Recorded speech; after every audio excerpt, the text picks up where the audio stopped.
కాంగ్రెస్ లో ఎమ్మెల్సీ వేడి మార్చి 29న ఖాళీగానున్న 8 సీట్లు పట్టభద్రుల స్థానంలో జీవన్ రెడ్డి పోటీపై అస్పష్టత ఎమ్మెల్యే కోటాలో ఎంపిక చేసే అంశంపై పరిశీలన జీవన్ రెడ్డిని పోటీకి దించాలని అధిష్టానం సూచన రేసులో మస్కు రమణారెడ్డి నరేందర్ రెడ్డి అభ్యర్థులు 5 ఎమ్మెల్యే కోటా సీట్లలో కాంగ్రెస్ కు 3 దక్కే ఛాన్స్ టికెట్ల కోసం ఆశాభావాల ముమ్మర ప్రయత్నాలు. వాస్తవానికి కాంగ్రెస్ పార్టీ ఈ ఎమ్మెల్సీ విషయంలో పోటీ పడకుండా ప్రభుత్వానికి ప్రజలకు అన్ని సంక్షేమ పథకాలపై పోటీ పడండి. ఈ రోజు నుంచి చర్చ జరుగుతుంటదా, నేనంటే నేను ఈయనొత్తానంటే ఈయనొత్తాను అని చెప్పేసి మళ్ళా ఈ సంక్షేమ పథకాలను పక్కకు పోయే వ్యవస్థ కొంచెం స్టార్ట్ అయితేమే ఈసారి ఇదే చర్చ రూలు ఎత్తా అంటారు. చూడాలి. పాపం జీవన్ రెడ్డి కాంగ్రెస్ పార్టీలో సీనియర్ నాయకుడు, ప్రజల మనిషి. ఆయనను ఈ చట్టసభలోకి పంపించి ఆయనకు మినిస్టర్ పదవి లాంటిది ఇస్తే 100% న్యాయం చేయగలుగుతారని చెప్పేసి జనం కూడా కోరుకుంటారు. ఇంకోటి, సూర్యాపేటలో యువకుడు పరువు హత్య, రాయితో తలపై మోదీ హతమార్చిన వైనం. తాను అమ్మాయిని ప్రేమించి కులాంతర వివాహం చేసుకున్నాడని యువతి కుటుంబీకులకు కోపం. వాస్తవానికి రోజు రోజు జరుగుతున్నారు. కులం గౌతం ఎక్కడదరా బాబు, వాళ్ళు ఇష్టమైన తర్వాత వాళ్ళు మంచిగా చేసుకోవాలి. పాపం ఈ కులము మతాలను అడ్డం పెట్టి వాళ్ళని జీవితాలను నాశనం చేయకూడదు. ఎందుకంటే రోజు ఒకరు చంపుతారు. ఈ సమాజం ఎడిపోతుంది, ఏం పోతుంది, ఎక్కడికి పోతాను. ఈ ఈర్ష్యలు ద్వేషాలు మానండి. వాళ్ళు ఏదో బతుకుతారు పాపం, నీ దగ్గర వాళ్ళు ప్రేమించి పెళ్లి చేసుకుంటారు. ఇలాంటి చేయకుండా ఇలాంటి వాళ్ళను ఎందుకు రోజు జరుగుతాయి అన్న ఇవన్నీ రోజు విపరీతంగా జరుగుతున్నాయి. ఇలాంటివి జరగకుండా ఉంటే అందరికి బాగుంటుంది అని చెప్పి ఒక ఆశ. ఇది ఒక వార్త, ఇది మేజర్ వార్త.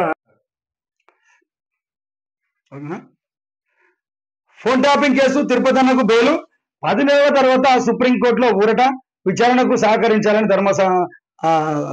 ధర్మాసనం చెప్పింది. వాస్తవానికి ఏంటంటే గత ప్రభుత్వంలో చేసినటువంటి పోర్ట్ ట్యాపింగ్ విషయంలో ఈ రేవంత్ రెడ్డి ప్రభుత్వం వచ్చిన తర్వాత పోర్ట్ ట్యాపింగ్ పైన రాష్ట్రాన్ని అతలకుతలం చేసినటువంటి వార్త.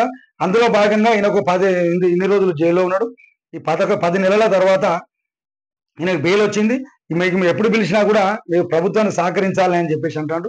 దీనికి సంబంధించినటువంటి అసలు ముద్దాయి వేరే ఇతర దేశాలలో ఉన్నాడు. ఆయన కూడా పట్టుకురావడానికి ఇక్కడికి ప్రభుత్వము న్యాయస్థానం కృషి చేస్తానే ఈయనకు ఈ రోజు బెయిల్ వచ్చి ఎప్పటికి మాకు మీరు పిలిచినా కూడా సహకరించాలని చెప్పేసి ఒక కండిషనల్ బెయిల్ ఈయనకు రిలీజ్ చేయడం జరిగింది. ఇదైతే గుర్తుపెట్టుకోవాలి. పాపం ఈ అమ్మాయిది నమస్తే తెలంగాణ ఇచ్చిండ్రు. ఇంతకుముందు పేపర్లు ఇచ్చిండ్రు. టిక్కు పడ్డాయని చెప్పేసి ఇచ్చిండ్రు. వీళ్ళు కూడా ఇచ్చిండ్రు. టింగు అని మోదే అని చెప్పేసి రైతులందరూ ఒక జూమ్ చేయి. రైతులందరూ ఎదురు చూస్తారట పాపం. వాస్తవానికి నేను కూడా మాకు కూడా ఉన్నదే. నేను కూడా అనుకుంటే నాకు పడతాయి కావచ్చు, ఎమ్మటే పడతాయి కావచ్చు అని చెప్పేసి అనుకుంటే ఒకటే ఊరు ఇచ్చిరాడ పాపం. మాకు ఉన్నదే 2 ఎకరాలు 18 అట్లా ఉండే, 2-3 ఎకరాలు ఉండే. అట్లా రైతులు చాలా మంది ఉన్నారు. సెల్లులు పట్టుకొని చూస్తారు. నిజం. ఎందుకంటే 2 రోజులు రాలే. 26 తారీఖు నాడు టఫా పడతాయని చెప్పేసి అన్న.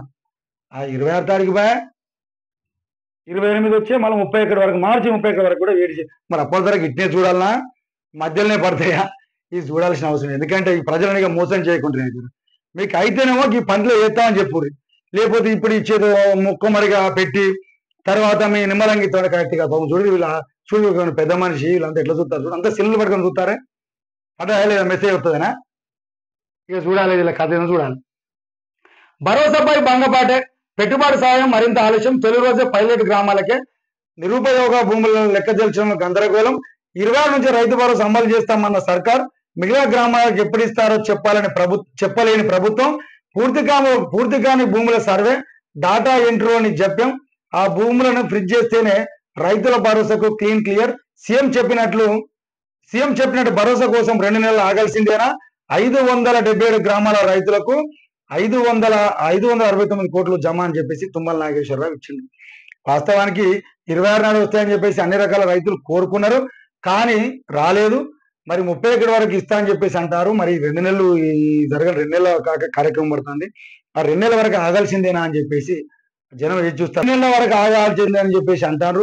మరి ఈ స్థానిక సంస్థలు ఎలక్షన్లు అయిపోయిన తర్వాతనే దానికి దీనికి ఉన్న సత్సంబంధాలు ఉన్నాయా అని చెప్పేసి జనం కోరుకుంటారు. అంటే ఏమంటారంటే జనం అందరూ ఏమనుకుంటారంటే జనవరి అయిపోయింది, ఫిబ్రవరిలో ఎలక్షన్ నోటిఫికేషన్ వస్తే మార్చి కల్లా ఒడగొడతారని ఫీలింగ్ లో ఉన్నది. మరి దానికి దీనికి ఏమన్నా పోలికలు మిల్కీలో పెట్టిర్రా మరి అని చెప్పేసి జనం అనుకుంటా ఉన్నారు. ఇది చూడాలి. ఎందుకంటే నవ్వుకుంటారు కూడా కొద్దిమంది, అమ్మ వస్తాయా రావురా బాబు, ఎలక్షన్ అయిపోయిన పట్టించుకోరా. ఇంతకుముందే 2 పంటలు పోయినాయి, మళ్ళీ వస్తుందా రాదా అని చెప్పేసి జనం అనుకుంటారు. దీనిపై దృష్టి పెట్టాల్సిన అవసరం ఉంటుంది. 577 గ్రామాలకే 565 కోట్లు ఇచ్చినామని చెప్పేసి ఆ తుమ్మలు అంటారు. వాస్తవానికి ఏంటంటే మరి రాష్ట్రంలో 12,000 గ్రామాలు ఉన్నాయి. మరి ఈ గ్రామాలకే ఇస్తారా, మిగతా గ్రామాలకు? ఇంతకుముందు గత ప్రభుత్వంలో ఇట్నే చేసి దళిత బంధు అని చెప్పి పెద్ద కార్యక్రమం చేసి ఒక గ్రామంలో పెట్టారు కదా, మండలానికి ఒకటే గ్రామంలో పెట్టి హుజరాబాద్లో పెట్టి తర్వాత అంతా మొత్తం స్టేట్ మొత్తం ఇంప్లిమెంటేషన్ చేస్తామే, పైలట్ ప్రాజెక్ట్ కింద హుజరాబాద్లో పెడతాను, అన్ని గ్రామాలకు పెడతామని చెప్పేసి అని మండలానికి ఒకటే గ్రామం తీసుకొని తర్వాత అక్కడ చెప్పడానికి పేరే లేకుండా పోయిందన్న. అది వస్తుందా రాదా అని చెప్పి తర్వాత కూడా జనాలు వస్తుందట, రా ఎమ్మెల్యే పిలుతానట, రారా మీరు ఉన్నోనికే ఇస్తామట, లేకపోతే లేదట. మరి రేపొద్దుగాల కూడా ఓటేసినోడికే ఇస్తామట, లేకపోతే లేని కార్యక్రమం ఏమన్నా ఇద్దరా ఏందని చెప్పి జనం అనుకుంటారు. దీనిపై దృష్టిగా సారించాల్సిన ఇది ఎన్నికల జిమ్మెక్కే కాకుండా ప్రజలకు పారదర్శకంగా పథకాలు అమలు చేస్తారని చెప్పేసి ఆశిస్తాను. దీనిపైన చూడాల్సిన అవసరం ఉంటుంది. ఇందిరమ్మ ఇల్లు రాలేదు, ఆత్మహత్య. గతంలో కూడా ఇదేంది ఉంటే కదా, డబుల్ బెడ్రూమ్ వస్తాయని చెప్పేసి చాలా మంది ఎదురు చూసారు. ఇప్పుడు కూడా ఇందిరమ్మ ఇల్లు రాలేదని చెప్పేసి, అలా పేరు రాలేదని చెప్పేసి ఈయన ఆత్మహత్య చేసుకున్నాడు. పాపం ఎక్కడ జాబితాలో పేరు లేదని ఉరేసుకున్న యువకుడు. కాల్వ శ్రీరాంపురం మండలం కిష్టాపురంలో ఘటన. లీసులో కొడుకు పేరు రాలేదని ఆగిన తండ్రి గుండె. ఖమ్మం రూరల్ మండలం తెల్లాపూర్లో విషాదం. ఒకే ఇంటి నెంబర్ పై 4 ఇంట్లో మంజూరు. ఎట్లా జరుగుతుందో ఇంకతో అర్థమవుతలేదు. జనగామలో కలెక్టర్ ఇంటి యాజమాని ఫిర్యాదు. దానికి ఇందిరమ్మ ఇల్లు రాకపోతే నిన్ను చంపేస్తా అని చెప్పేసి పంచాయతీ కార్యదర్శిని బెదిరించే సందర్భానికి ఏర్పడ్డది. వాస్తవానికి ఏంటంటే ఇది ఎంతవరకు పోతే చూడాల్సిన అవసరం ఉంటుంది. కొన్ని ఊళ్ళలోనో ఇందిరమ్మ ఇళ్ళ జాబితా వింతగా అన్న, ఇది మరి ఘోరం. జనం కూడా చూస్తాను అన్న, ఏం జనం ఘోరంగా చూస్తాను. ఎక్కడో ఉన్న వాళ్ళని పిలుస్తాడు, ఫోటో తీస్తాడు. నిజంగా అరుగుని వాడు ఉంటాడు, ఫోటో దిగిన వాడు ఏమనుకుంటాడు, పెట్టగానే ఫోటో దిగగానే కార్యదర్శి వాళ్ళు అప్లోడ్ చేస్తాడని ఆ పేరుతో ఆశపడతాను. కానీ ధనవంతులకు ఆ పేరు వస్తాను, ఒక్కొక్కరు ఫైనాన్స్ నడిపిన పేర్లు వస్తాను. నేను చూసిన, నేను ఊళ్ళల్లో ఫైనాన్స్ నడిపి బక్క పెద్ద పెద్ద బిల్డింగులు కట్టి వాని పేర్లు ఉంటాను. కానీ నిజంగా అరుగుల పేర్లు మరి ఫోటో పెట్టిందో పక్కకు ఫోటో దిగినటువంటిది అలా కనపడుతుంది.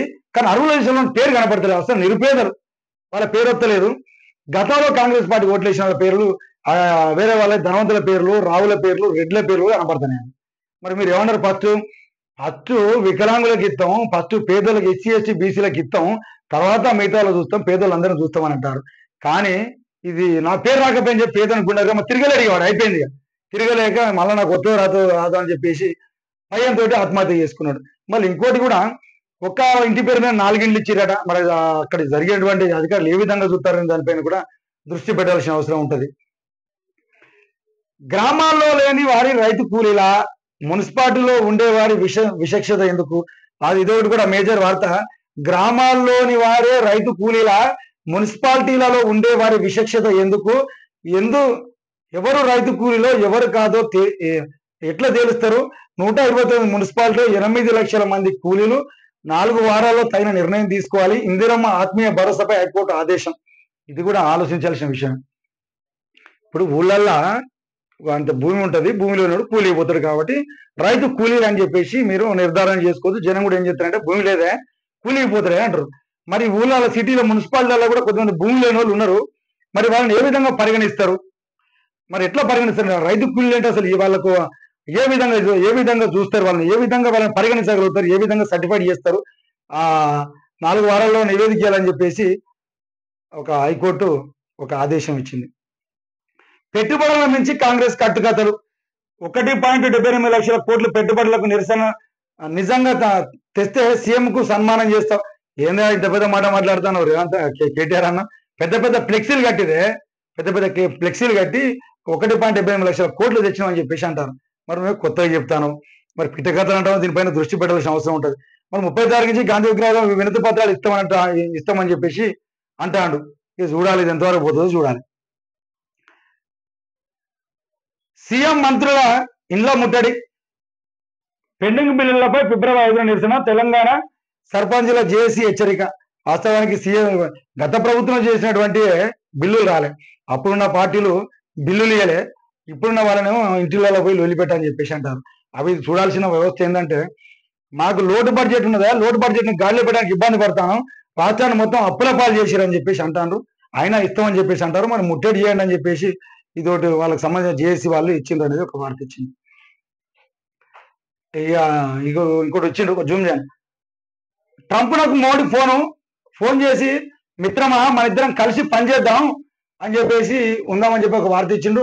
రెండోసారి అధ్యక్ష బాధ్యతలు ప్రియమిత్రునికి అభినందనలు, ప్రాంతీయ అంతర్జాతీయ అంశాల ప్రస్తావన, ప్రపంచ శాంతి కోసం కలిసి పనిచేయాలి అనే నిర్ణయం, ఇరు దేశాల ద్వైపాక్షిక సంబంధాలపై చర్చలు, పరస్పర ప్రయోజనాలకు ప్రాధాన్యతం, ఎక్స్లో వెల్లడించిన మోడీ విశ్వసనీయ భాగస్వామికి కట్టుబడి ఉంటామని ఉద్ఘాటన. మిత్రమా మన ఇద్దరం కలిసి పనిచేద్దాం, రెండోసారి అధ్యక్షుడు అయిన తర్వాత మన ఇద్దరం కలిసి పనిచేద్దాం అని చెప్పి అంతర్జాతీయ విషయాలకు సంబంధించి ప్రపంచంలో శాంతి నెలకొల్పడం కోసం మనం ఇరు దేశాల ద్వైపాక్షిక సంబంధాలను మెరుగుపరుచుకుందాం అని చెప్పేసి ఒక వార్తకి ఇచ్చిండు. కేంద్ర మంత్రిగా చిరంజీవి బీజేపీకి మెగా ఆఫర్. ఇది చూడాలనే. ఇప్పుడు పెద్దోళ్ళు ఎక్కడున్నా కూడా వాళ్ళు అదే విధంగా ఉంటారు. కాంగ్రెస్ పోతే కాంగ్రెస్ లో మంత్రి పదవి ఇచ్చే ప్రజారాజ్యం పార్టీ పెట్టినని చెప్పేసి జనం ఏదో చేస్తారని చెప్పేసి అనుకున్నారు. కాసేపట్లను తీసుకుపోయి కాంగ్రెస్ లో కలిపి మంత్రి పదవి తీసుకున్న తర్వాత జనాలతో సంబంధం లేకుండా మళ్ళీ ఆయన పనులు ఆయన చేసుకోబట్టి మళ్ళీ బీజేపీలోకి వచ్చిందా, బీజేపీ కూడా మంత్రి పదవి, కేంద్ర మంత్రి పదవి ఇస్తామని చెప్పేసి ఒక ఆఫర్ ఇచ్చింది రాట అని చెప్పేసి అంటారు. మరి ఎందుకు మరి పెద్దోళ్ళని చూస్తారా మీరు, సామాన్యులను చూడరా? మరి ఎటుపోతానని చూడాలి. ఇది త్వరలో పార్టీలో చేరిక, తర్వాత రాజ్యసభకు పంపే యోచన, అధిష్టానం కీలక నిర్ణయం, మాజీ సీఎం నల్లారి చేతికి ఏపీ పార్టీ పగ్గాలు, ఆంధ్రప్రదేశ్ లో బలపడేందుకు కమలనాథుల వ్యూహం. ఇంతకుముందు బీజేపీ పార్టీ అంటే అందరికి గౌరవం ఉండే, మంచి ఆలోచన, ఇప్పటివరకు గౌరవం ఉన్నది బీజేపీ పార్టీ అంటే. ఎందుకంటే బీజేపీ పార్టీకి ఒక సిద్ధాంతం ఉన్నది, కష్టపడ్డ నాయకునికి పదవులు ఇస్తారు, కష్టపడ్డ కార్యకర్తకు కూడా, చిన్న కార్యకర్తకు కూడా ఇస్తారు, కొత్తగా వచ్చిన వాళ్ళకి పదవులు ఇయ్యరు అని చెప్పేసి ఉండే, పాత వాళ్ళకి గుర్తింపు ఉంటుందనే ఆశ ఉండే. కానీ ఇప్పుడున్నటువంటి సందర్భంలో గెలిపే ప్రత్యామ్నాయంగా ముందుకు పోతారని అనిపిస్తా ఉంది, జనాలు కూడా అంటారు. ఎందుకంటే గెలవడం కోసం నిన్న పెట్టినటువంటి కిరణ్ కుమార్ రెడ్డిని కూడా పార్టీలో తీసుకొని పార్టీ పగ్గాలు ఇచ్చే చాలా మంది కూడా కొత్త వాళ్ళకి ఇచ్చే. మరి సిద్ధాంతాలు ఎక్కడ పోయినాయి, విలువలు ఎక్కడ పోయినాయి? పాపం చిరంజీవిని చేసుకుని ఏమంటే మంత్రి పదవి ఇస్తామనే ఒక ఆశ ఆఫర్ ఇస్తామని చెప్పేసి అంటే దీన్ని కూడా పునరాలోచించుకోవాల్సిన అవసరం ఉంటుంది. ఎందుకంటే ఈయనకంటే ఎక్కువ పనిచేసినటువంటి వాళ్ళు కూడా ఉన్నారు, వాళ్ళని కూడా దృష్టి పెట్టుకోవాల్సిన అవసరం ఉంటుంది. భాజపా పగ్గాలు ఈటలకే, అధిష్టాన నిర్ణయం, ప్రకటన తర్వాయి. మనం గతంలో కూడా అనుకున్నాం ఈటల రాజేందర్కి ఈ అధ్యక్షత స్థానం వస్తుందని చెప్పేసి మన ఆశాభావం కూడా మొదలై అనుకున్నాం, వస్తుందని చెప్పేసి ఇక్కడ వివిధ పేపర్లు అంటారు. అధిష్టానం కూడా ఇస్తుందని చెప్పేసి ఆశాభావం ఉన్నదని చెప్పేసి అంటారు. చివరి వరకు ఎంపీ ధర్మపురి అరవింద్ కూడా నాకు కూడా కావాలని చెప్పేసి పట్టుబడ్డాడు. తెరపైకి కొత్త వర్కింగ్ ప్రెసిడెంట్ పదవి ఇచ్చి ఆయన కట్టబెడతామని చెప్పేసి అంటారు. 33 జిల్లాల అధ్యక్షుల ఎంపిక కొలిక్కి ఢిల్లీ ఎన్నికల తర్వాత వెల్లడి అని చెప్పేసి ఇంకొక వార్త ఇక్కడ ఇచ్చిండు. అది వాస్తవానికి ఏంటంటే బీసీ నాయకుడు, ప్రజల మనిషి, కమ్యూనిస్టు భావజాలం ఉన్న వ్యక్తి, ప్రజలతో సత్సంబంధాలు ఉన్న వ్యక్తి కాబట్టి ఈటల రాజేందర్ ప్రజలను మమేకం అవుతాడు, ప్రజలకు బీసీ సామాజిక వర్గాన్ని ఒక రూపాయి ఇస్తాడు అని రూపాయనికి ఇస్తారనే ఊహా గానాలు అయితే విలబడతానే. దీన్ని చూడాల్సిన అవసరం ఉంటుంది. దావోస్ ఒప్పందాలపై ఐపవర్ కమిటీ 2-3 రోజులలో ఏర్పాటు, వివిధ శాఖల నుంచి అధికారులు, సిఐజీ నుంచి ఒక పారిశ్రామికవేత్త చోటు, రాష్ట్ర ప్రభుత్వం కీలక నిర్ణయం, వేగంగా గ్రౌండింగ్ చేయడమే బాధ్యత, ఎంఓయూ చేస్తున్న సంస్థలతో సంప్రదింపులు, కేబినెట్ సబ్ కమిటీ పర్యవేక్షణలో విధి నిర్వహణ, అధికారులు సీఎం సమీక్ష. దావోస్ ఒప్పందాలపై ఒక కమిటీని పెట్టుబడులు తెచ్చామని చెప్పేసి అంటారు. దానిపైన కమిటీ వేసి దానికి సంబంధించినటువంటి ఏర్పాట్లన్నీ ఏ కంపెనీకి ఎక్కడ భూములు ఇవ్వాలి, ఏ కంపెనీ ఎక్కడ పెట్టాలి అనే దానిపైన కమిటీ వేయాలి. తొందర 2-3 రోజుల్లో జరిగిపోవాలి, దానికి కమిటీ చేసినాము అని చెప్పేసి రేవంత్ రెడ్డి నిన్న ఒక చేసిండు. రాజ్యాంగాన్ని మార్చే కుట్రలను తిప్పికొడదామని చెప్పేసి నిన్న ఒక మీటింగ్ లో చెప్పిండు. కేంద్రం ఎత్తులను చిత్తూరు చేద్దాం, గాడ్సే పరివార్లో గాంధీతో యుద్ధం, ఇండోర్ కాంగ్రెస్ సంవిధానంలో రేవంత్ రెడ్డి అని చెప్పేసి ఇంకో వార్త ఇచ్చిండు. రైతు ఖాతాలో 570 కోట్ల జమ చేసామని చెప్పేసి దానికి సంబంధించిన మంత్రి తుమ్మల నాగేశ్వరరావు గారు చెప్పిన తొలి రోజే సాఫీగా చెల్లింపులు, 606 గ్రామాలలో రైతులకు అందిన పెట్టుబడి సాయం వివరాలు వెల్లడించిన మంత్రి తుమ్మల అర్హులందరికీ అందేలా చర్యలు తీసుకుంటామని హామీ, జమ చేసిన రైతులకు భరోసా వివరాలను విడుదల చేసిన. సార్ మీరు చూడాలి, ఇక మీరు ప్రజల పక్షాన కోరుకుంటే, ఎందుకంటే మీరు వ్యవసాయం మీద పిచ్చి అని చెప్పేసి అంటారు.